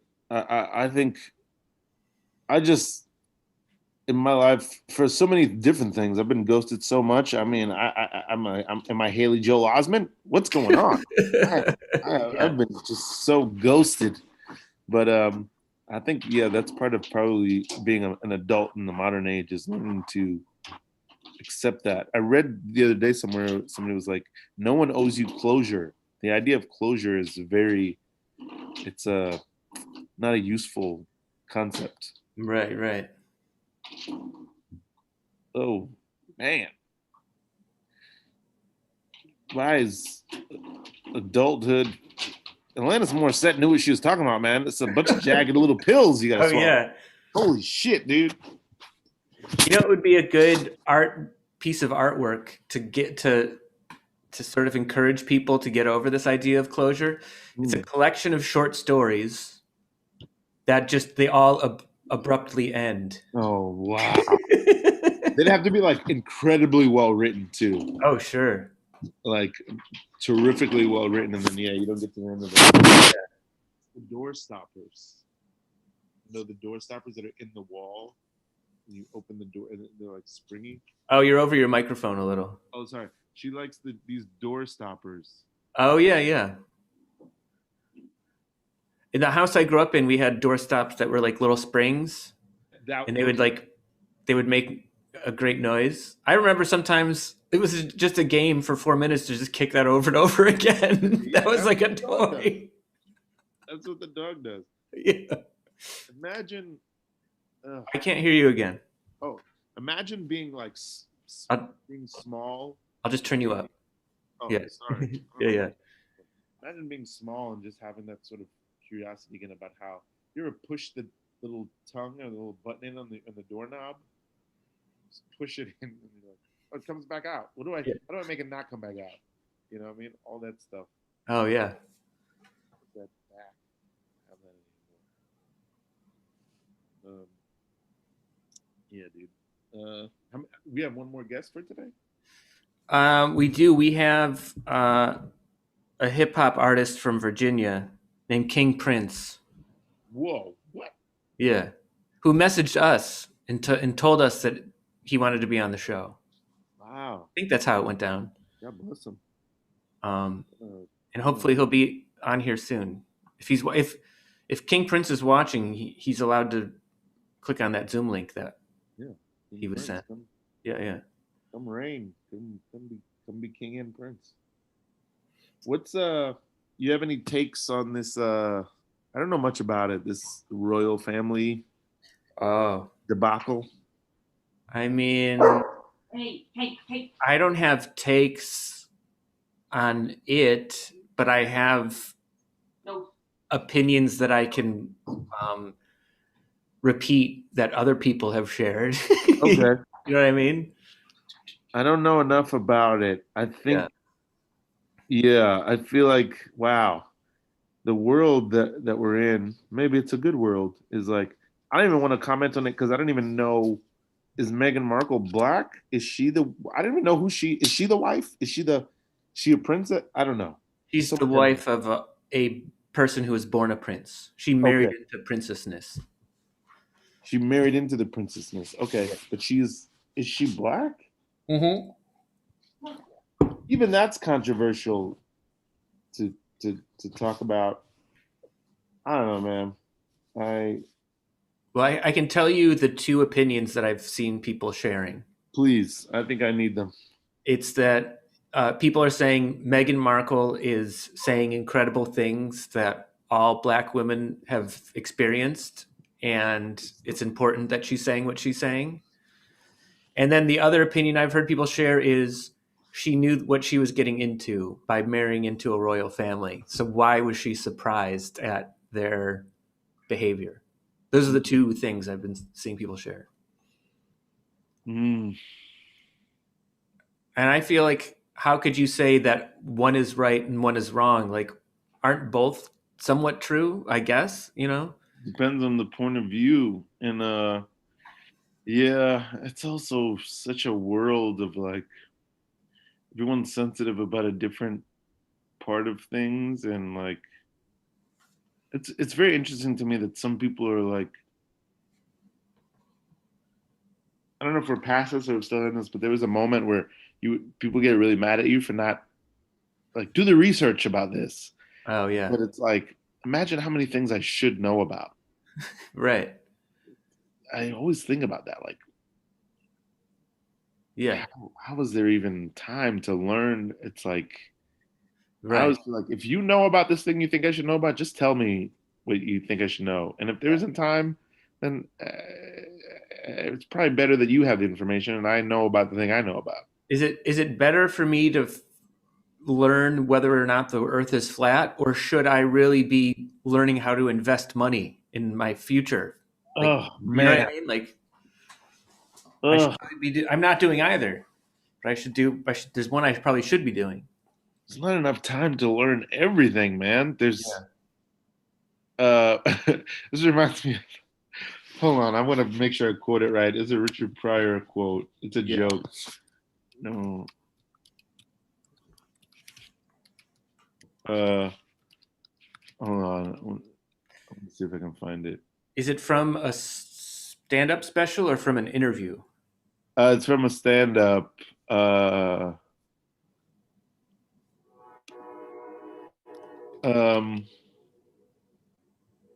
He said, well, the joke is about, is this it? I don't know. He gets mad. He's like doing a white person's voice, and he's like, What is this crap? There is too many people on Earth. I have no room to ride my horsey. I have no room to ride my horsey. I think about that line all the time. Right. It's so funny to me. It's such a plea of despair. I have no room to ride my horsey. Yeah. But that's how I feel about everyone feels that way about their issue, about their cause. There's too much. There's no room to ride my horsey. Yeah. But it's like everyone feels that way. And I don't know, maybe they feel a real urgency about the thing that they're feeling strongly about. And I get that. Yeah. Have you ever seen Superman 3, the one with Richard Pryor? Of course. Oh, yeah. Yeah. I love that movie. And like, well, I mean, I haven't watched it in years, but I grew up watching it all the time, you know? Mm. And I felt in some ways I was just like, Superman has met his match. And Richard Pryor. Richard Pryor, yeah. Because like Superman is famous, but he's a fake person. But Richard Pryor is a real person. Wow. You know? Wow. Those movies did not get the credit for how well they're cast. Yeah. I mean, Christopher Reeve was born to play Superman. Margot Kidder is so great as Lois Lane. And then Gene Hackman as Lex Luthor. Come on. It's so good. And then the General Zod and Richard Pryor. And even when they had the evil Superman, I think it was the same movie, right? That was part 3, yeah. That part's great too, yeah. He turns evil, and they just cast Christopher Reeve again as the evil one. It's such a great move. Yeah, I think the third one's good. There's 4, right? Oh yeah, because in the fourth one he fights the Sun Man. Yeah. I remember not liking it as a kid, but what did I know? Yeah, they were always on. I have the same thing. Those movies were always on when I was a kid. Well, I think we taped them off of the television. Yeah. Oh, I never taped them, but they were always on like Channel 11. Oh, yeah. And Christopher Reeve would always, first of all, that music was great. And Christopher Reeve would always do that thing where he was like, he'd be flying and then he'd smile at you. And then he would put his arm down and I'd be like, holy shit, man. Yeah. Isn't there one of them where his cape is not even blowing in the wind anymore? I don't know. I can remember swimming like Superman, though. Going underwater and just like doing the Superman poses underwater. Oh, wow. I don't do that too. How could you have not done that? What were you doing underwater? I don't know. I don't know if it occurred to me to do Superman. Oh. You know what's funny is that like the times that you went swimming as a kid, eventually you got out of the pool, which meant either you were told to get out of the pool or you just got bored with swimming. Sometimes it would be that food is ready. Oh, yeah, that's true. My relatives that live in Canada, they lived in Montreal. And for some reason, there was an era where everyone had a pool. And so they had a pool and you would look forward to going to Canada. You basically look forward to it just to go in the pool. Yeah. But go all the way up to Canada. But yeah, that would be because otherwise, yeah, you want to spend the whole day in that pool, man. How is it that it never gets old to go in the pool? Well, it doesn't get old, but I'm sure that when you were in it, there was a point where you're like, oh, I'm bored being in the pool. It would take a lot. Yeah. It would take a lot, which is like, that's funny now because now I would probably not leap at the chance to go into a pool, even if it was really warm. And I think I would. Yeah. Yeah. I still like it, but it just feels like a lot. When I graduated from college, I went on a road trip with some friends and we camped out in Death Valley. And it was hot at night. We just I think pulled to the side of the road and I think we just put up our tent anywhere. But we were near a hotel. We climbed the fence to get into the pool. It was like the best pool feeling ever because it was just hot and dry for hours. Wow. And we had the refreshing feeling and the thrill of like stealing. Because because we weren't paying customers, but we just hopped a fence. Whoa, and they didn't know. No. Damn. I don't think, have we gone swimming? No, we went to the beach once, I think. Do you think you're going to get that far out west? Are you going to go all the way to the West Coast? You don't know. Our plan from the beginning, we're going to try to do it, is we got a buddy in Seattle. I'm going to try to get there to see him. Oh, yeah. And then come back. But that's out there. That's out there. I don't know. But we've been on the road 4 months. We've only made it to Austin. Right. So I don't know. We got stuck for a month in Florida because our van was acting up. We're broken down now. Really? The van's in the shop right now. The alternator is dead. So it wasn't charging the battery. So we got to get that taken care of.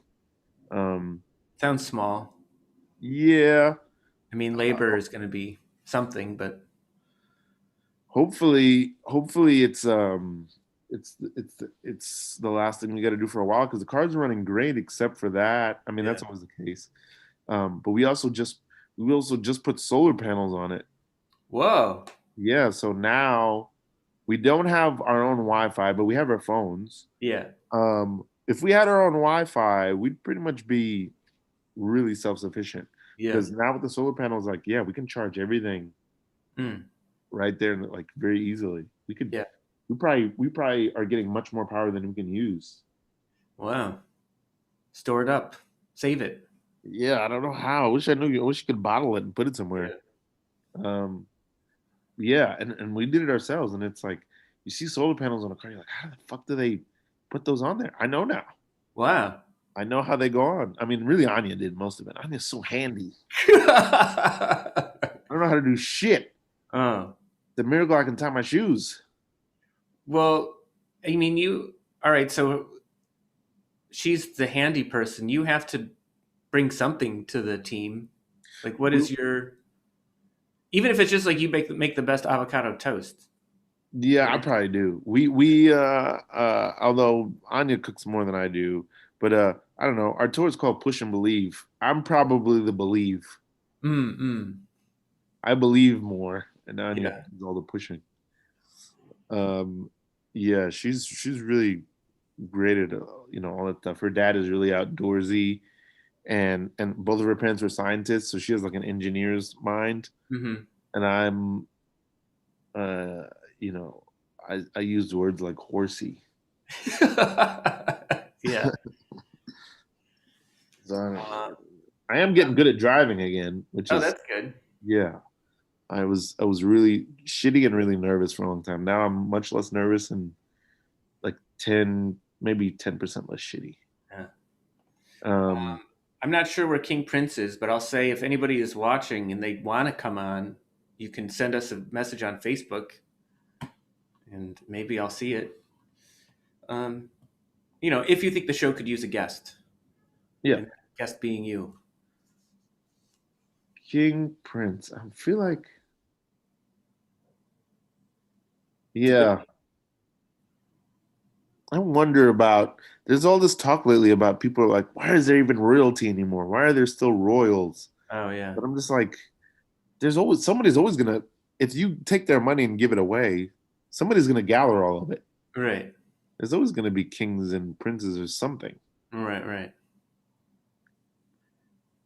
We're always going to be looking and pointing up in some direction. Yeah. Unless you're the person that people are looking and pointing up at, which is, I think I'm convinced maybe that this is a bad quality, but I really, there's a song that I love recently called, this is one of my favorite songs in the world. It's called Waiting for Superman. I think there's several songs that are titled this. It's not a very original title, but it's by the Flaming Lips, and it's about it's a song it'll make me cry when I hear it. But it's just about it's like basically in the song, like Superman is gone, and it was like, what the heck did Superman go?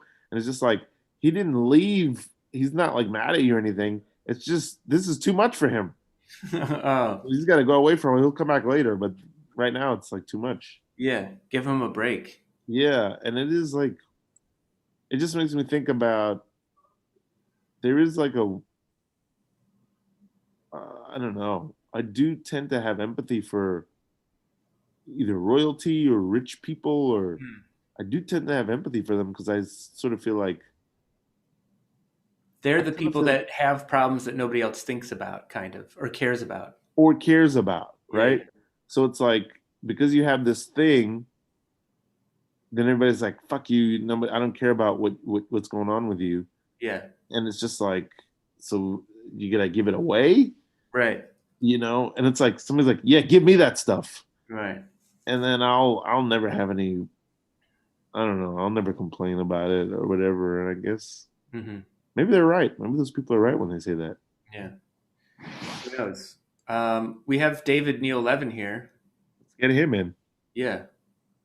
Let's blame him for something. Yeah. I'm gonna think of right now of what to blame him for. Yeah.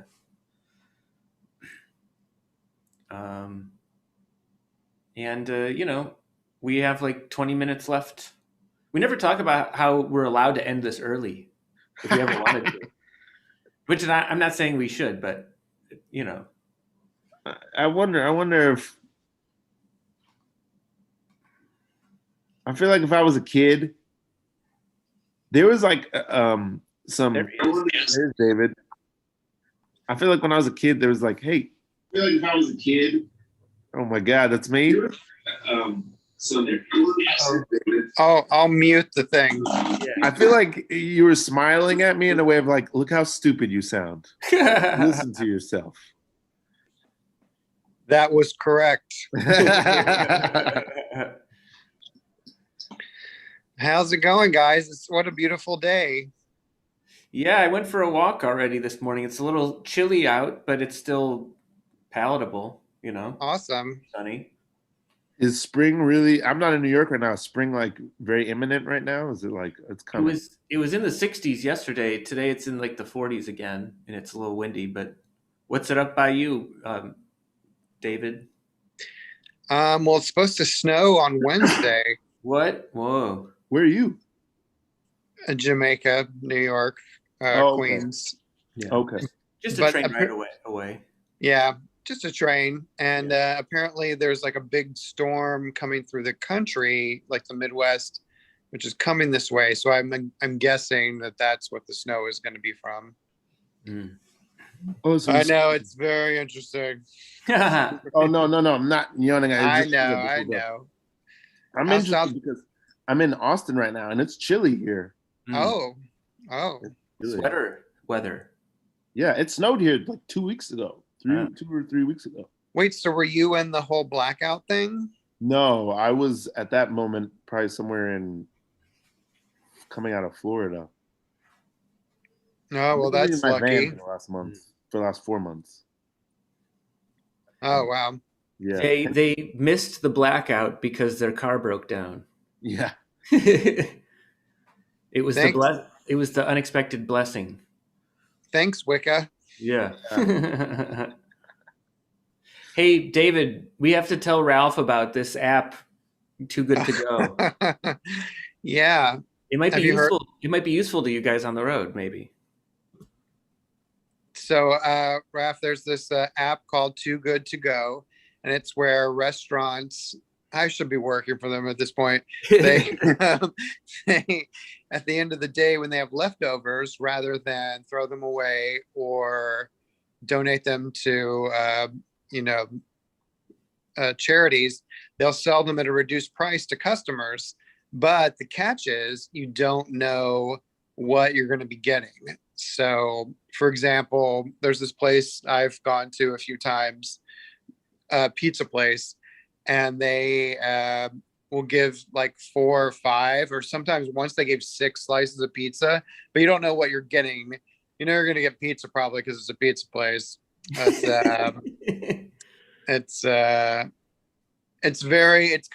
fun, and it's a cheap way, and it's usually like 2 meals worth. Like the pizza will usually be like late night dinner, and then I gotta stop it though because my liver test did not come back well. But I can't blame that on the pizza. But, anyway, but check it out on your where you are now. You might get some nice, good, cheap food.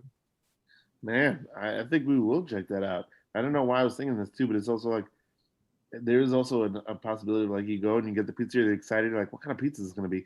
And it's shoelace pizza. Or just to give it an extra surprise, they put it upside down in the box. I did a video about this. Actually, I did a couple videos, but I only released one so far where I'm like blind. I'm like wearing this mask and I like open the box for the first time. I haven't looked in it because I don't know it's so, and like try to guess what the pizza is. And it's I saw one of them. You got one of them right. Yeah, thanks. Yeah. Right. Yeah. Yeah, one of them was like broccoli and chicken or something. And anyway, this is all the fun you could be having, Raph, if you were on Too Good to Go. Yeah. I also thought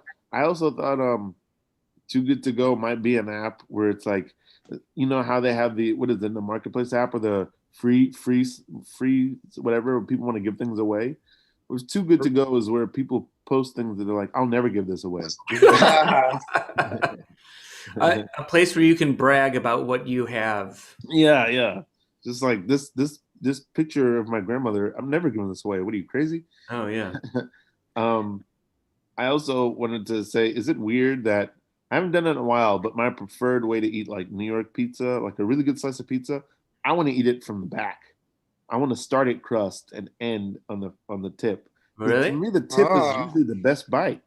Ooh, 'cause it's sort of like the last bit of ice cream at the bottom of the cone. Yeah. Oh, interesting. Maybe. Oh. Yeah, because you don't really, unless sometimes I want to eat the crust because I want to eat it with my soda and I like that. But most of the time you don't really want to eat the crust, so you start with the crust and you're eating up to the best bite.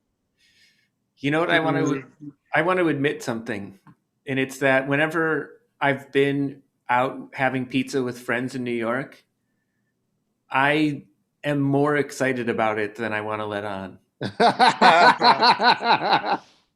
For some reason, I'm embarrassed about like getting excited about pizza. Pizza's oh my God, it's delicious. And like I think partly it's because I hear people getting like aggressive about it, and like New York is the best pizza in the world.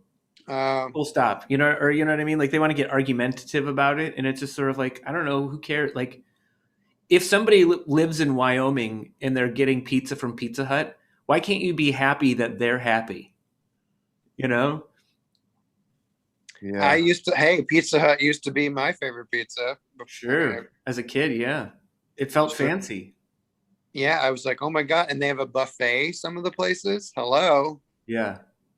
It is great. Cool. Like one of the things I am enjoying is like every place I go, and we're getting fat, but still, every place I go, I'm like, what's the thing I need to eat here that I can't eat anywhere else? You know what I mean? And like one of the things that's striking me is like how much like Latin food and like Mexican food, I don't know what it is, but New York does it okay. But then when you go other places, you're like, what in the hell are we doing? You know what I mean? Like I had 3 tacos in Houston the other night, and I was like, holy shit. You know what I mean? You're just like, you think 3 tacos, whatever, but it's not whatever. It is a different thing. Oh yeah. I think you got to dig for it. My girlfriend found this place called Nene's in Bushwick, which is like where they cook Mexican food basically, but it's like in a bodega. And it's kind of hard. She's like a foodie, so she follows all these like Instagram and stuff. So she found it, and it's delicious. They have burrito tacos, and on Taco Tuesday they're $2 each. And if you get $12 worth of tacos, which is 3 each, you get free consomme, and their consomme is delicious because you like dip the burrito taco in the consomme. So there's at least that. Well, I think you just gotta look, but maybe these are not as great as the Houston. And she actually says, she's like from LA. She's like, oh yeah, there's great places in LA too. They're like as good as this. I'm like, well, I'm not in LA, so yeah. What's consomme? It's like it's I know almost I've like a, had it. I think it's like when a couple gets together, but like they haven't slept together yet. yeah, that's my relationship. Yeah. Exactly.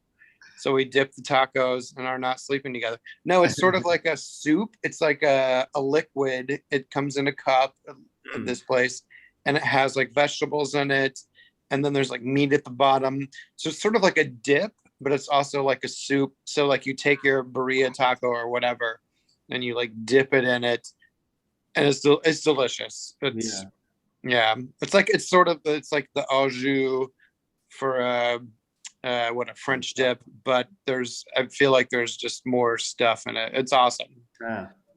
I couldn't be more into breakfast burritos. I will eat a breakfast burrito any time of day. I love it so much. What do you love in them? What's your dream breakfast burrito? There's a place, it's more I don't know if these have been beat. There's a place there's a little gas station place in Savannah, Georgia, where I used to go to college called Parker's, and they're like at least the one of them that is near the art schools, like very gourmet. They have like really fancy candies and snacks and stuff in there, and they would have breakfast burritos there. Man, I would, I'm 19, 20. I would get up as early as I could to go get one of those burritos as often as I could, and then be out by 9 o'clock. Those things are gone, baby. You gotta get up pretty early in the morning to get perfect. Wow. But just the egg and however people make them, it's hard to mess up a breakfast burrito. Just as long as there's egg in there. Yeah. And cheese. Salsa. Cheese can be, sure. I did a really stupid burrito.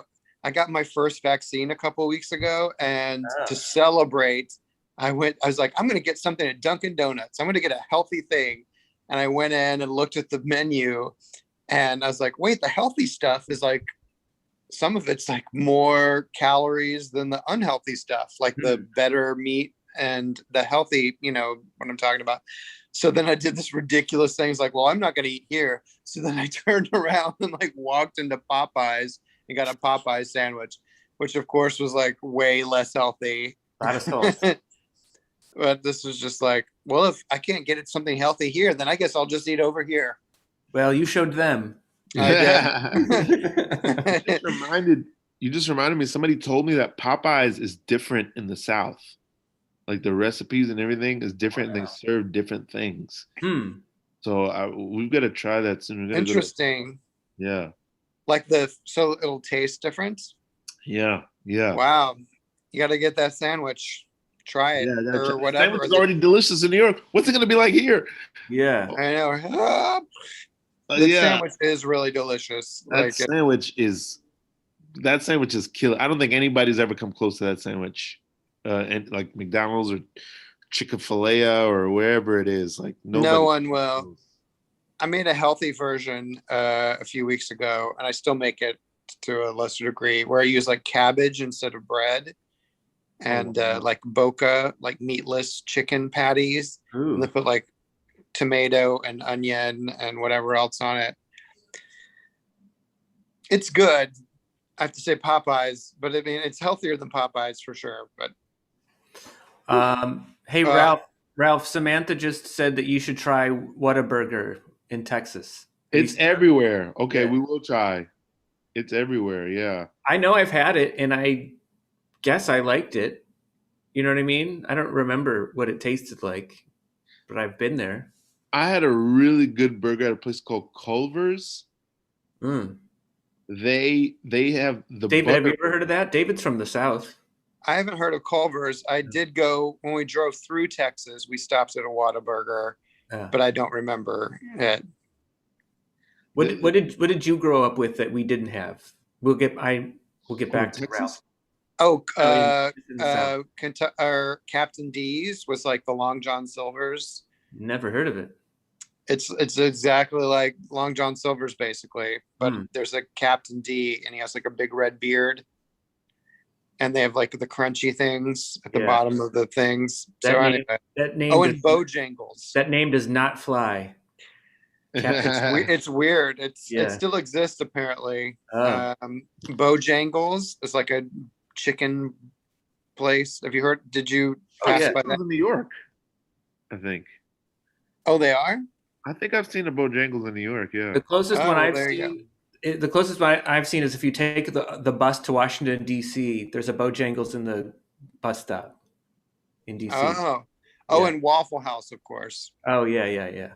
Yeah, we've done some Waffle House. Oh, King Prince is trying to get on, but if he doesn't get on today, we'll get him on some other day.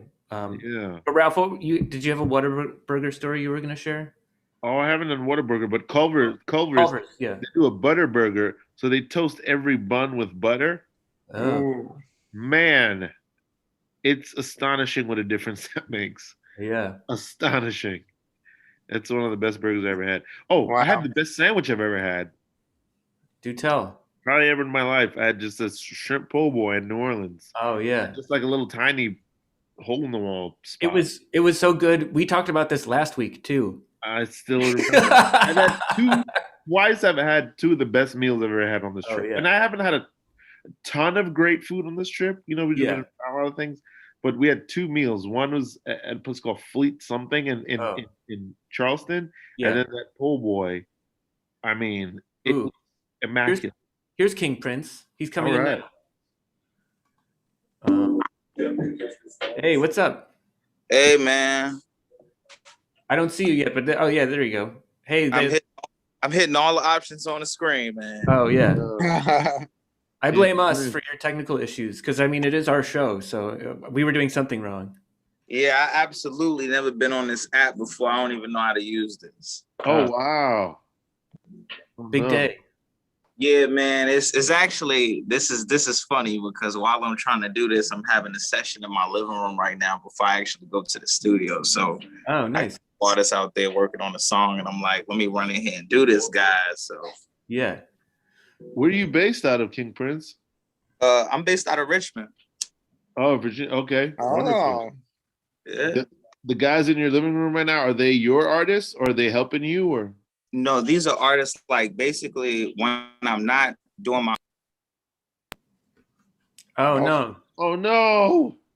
we lost him, but he'll be back. I don't know. He'll click that link again, I guess. I didn't get to ask him if he'd been to Chiaka's. Oh yeah, you told us about that place. That's great. Oh, I'm glad you liked it. Something to look forward to when he comes back. Yeah. Oh, no. Now I'm really curious about it. That sandwich is good. Lex and I made a video about. I saw it. Yeah. Yeah. We were You guys are there. making me hungry. I haven't had breakfast yet. Oh.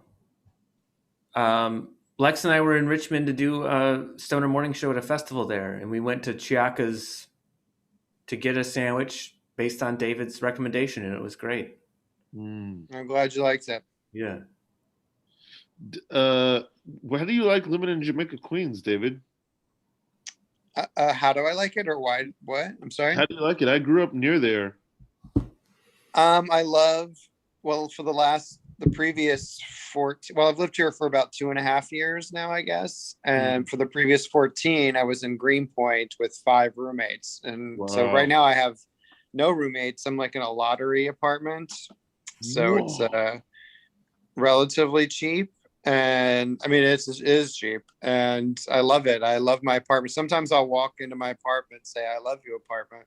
I mean, I do love you and I'll miss it so much whenever I leave. Yeah. But, I mean, it is a bit remote, like it is farther away from things than say Greenpoint was, but You've got a good view out your window of just vast openness. Yeah, vast. I can see the Rockaways. I can see for like 6 miles because there's nothing obstructing it. So yeah, it's I love it. Wow, that sounds lovely. Thank you. And there's some great jerk chicken.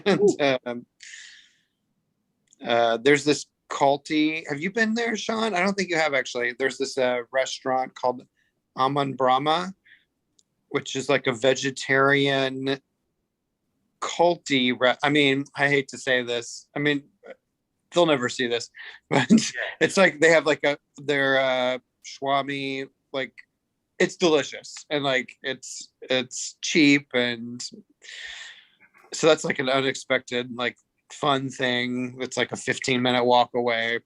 So stuff like this. So, but yeah, I love it. Well, you said you grew up. Where did you grow up then? Nearby. I when I was a kid, we moved to Rosedale, Queens. Oh, okay. Which is probably got to take a bus from Rosedale to get to Jamaica. Yes, I see that on the buses sometimes. Yeah, you got to because that's the only trains that's around is out of Jamaica, and at the stop at the subway stop, there'll be guys with vans yelling out Rosedale, Rosedale, Rosedale. Yeah. Yeah, the dollar vans. Yeah. Oh, that's so funny. Rosedale, Rosedale, Rosedale. Yeah. Oh my God. Those guys are yelling all the time. I think on some future show, I'm going to have a blanket that I can hug while it looks fun. There's one right behind you. Comfortable. Yeah, but that's more of just like a throw blanket. It's not a comforter, you know. Comforting me for sure. Yeah. I just messaged King Prince that if he can't get back on, we'll have him on at some future date. But it was in a way fun for him to like pop in and pop out. Yeah, for just a moment. Yeah. He funny. He is the king. It's KYNG. Yeah. Ooh. Which is essentially all consonants. Yep. Amazing. Is Y sometimes a vowel still, or did they do away with that along with Pluto being a planet? I think it is, but it's funny that somebody could turn it off. Yeah. Listen, this week this is just we can afford it. This is just a consonant. Yeah. Y is not a vowel anymore. Yeah. All this Y is a vowel. We can't do it this week, okay? Hey, Matt Yako gave a shout out to the Jamaica Queens unemployment office, saying it's a nice one. Wow. He's been there. I tried going to the SNAP office and it was closed. What's there I've hung out over there in Jamaica. How close are you to the Jamaica Arts Center? I think it's between me and the train. I haven't gone there. I've walked past it. I mean, if this is the place I'm thinking of where they have like jazz, it seems like they have like a lot of music and stuff. Yep. I'm really close to the library, which is closed now. I used to go to the library all the time when I first moved here. I loved it. They have free in Queens. They have free. You can print 20 pages a day for free. Hey. I know. I was like, it was great. Now I have 10 days. You got yourself a book. Exactly. You know what I mean? So I missed that. I mean, it was like the Queens Central branch. So that was like my favorite thing. I haven't seen anything at the Queens Art Center, but they have the Jamaica Mall. It's like this indoor food court that has like all kind of like local food things that were there. Delicious. And that's close. That's like a block and a half from the train. And definitely check that out if you're out here again. I think I know where that is. It's funny that you called the whole thing delicious. Okay, some things are more delicious than others, but there's like a Salvadoran place. No, but it's true. There are delicious places in the world. Yes. Yeah. So I love it here. I actually, when I've gone back to Greenpoint since I moved, and I don't really miss it. I'm like Greenpoint, I'm like